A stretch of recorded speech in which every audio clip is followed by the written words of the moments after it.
Hi, I'm Joe Bodell, technical strategist here at MentorMate. When we work with our clients, we frequently talk about digital transformation. It's a term that means a lot of different things to a lot of different people.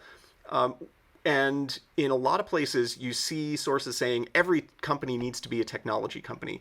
That can be really scary because not every company wants to be a technology company. Not every company really should be a technology company and create technology products. Going digital, though, doesn't necessarily mean making and selling digital products. Digital technologies can enhance or transform existing processes for companies and help them enhance their business, enhance their revenue, enhance their profits, enhance their intelligence about their operations. When we talk in those terms, what we frequently use is a model called a digital twin. This is not a new model, but it has a lot of applicability when it comes to talking about digital transformation. When we talk about a digital twin, what we're talking about is modeling out a company's operations and all of its assets in terms of digital representations.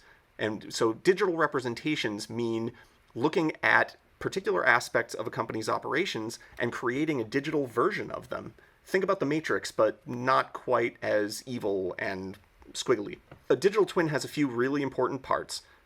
You start talking about its components. You have an integration layer, parts of the company that talk to other parts of the company or talk to clients, talk to other systems. You have a workflow engine, something that defines the way work moves through the company's business processes. You have data and intelligence and data systems that tell you about the business and how it's working. You have a value chain, the productive asset, understanding exactly how the company produces value.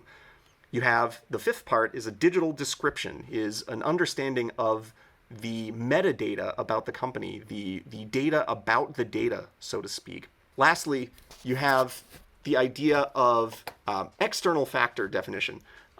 This is talking about all of the externalities, all of the things that can happen to a business but are not directly controlled by the business. And lastly, you have this idea of business intelligence. Now, that's closely related to the data piece that we talked about, but ultimately it's about creating insights. It's about creating models and ideas that come out of the data that guide decision-making processes for the business. So with all of these 7 parts of the digital twin in hand, you can apply that to businesses in industries as far-ranging as agriculture, healthcare, manufacturing and industrial processes, and they can really help guide the development of digital tools, digital processes, digital platforms that help the business move forward.